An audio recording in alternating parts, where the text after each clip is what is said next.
حضور آئے تو سرے آفرینش پا گئی دنیا، اندھیروں سے نکل کر روشنی میں آ گئی دنیا،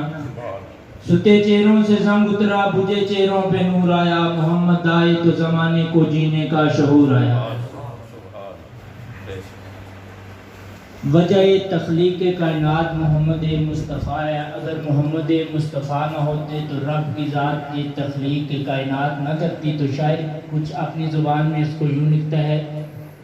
کہ فلک خوبصورت سجایا نہ ہوندا،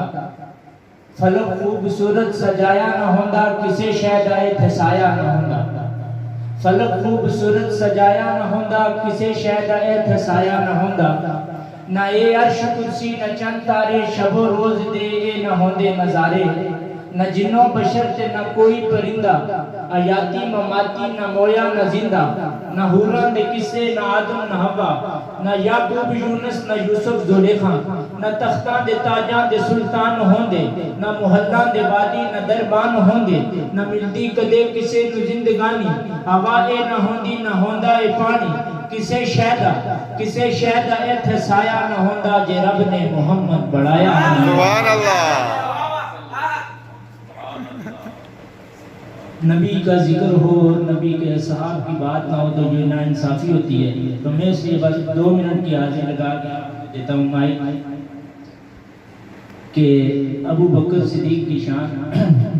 ابو بکر صدیق وہ واحد صحابی ہیں جنہوں نے ساری زندگی میں نبی صلی اللہ علیہ وسلم سے مشورہ لینے کے باوجود بھی کہا یا رسول اللہ جو آپ کی رائے ہے وہ میری رائے ہے، جن کی 4 پشتیں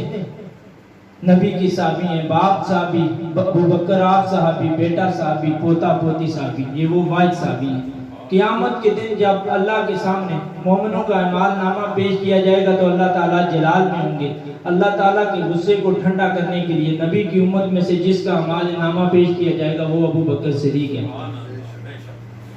سارے صحابی ابو بکر سے لے کر نبی کے آخری صحابی تک سارے مرید نبی ہیں، سارے صحابی مرید نبی ہیں۔ عمر وہ واحد صحابی ہے جو مرید نبی بھی ہے، مراد نبی بھی ہے۔ تو شاعر کہتے ہیں سب یار نبی دے پیارے نے، پر یار غارد کیا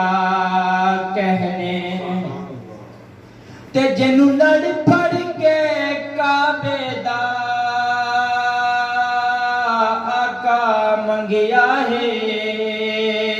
اس فاروق جرارد کیا کہنے، تے جنو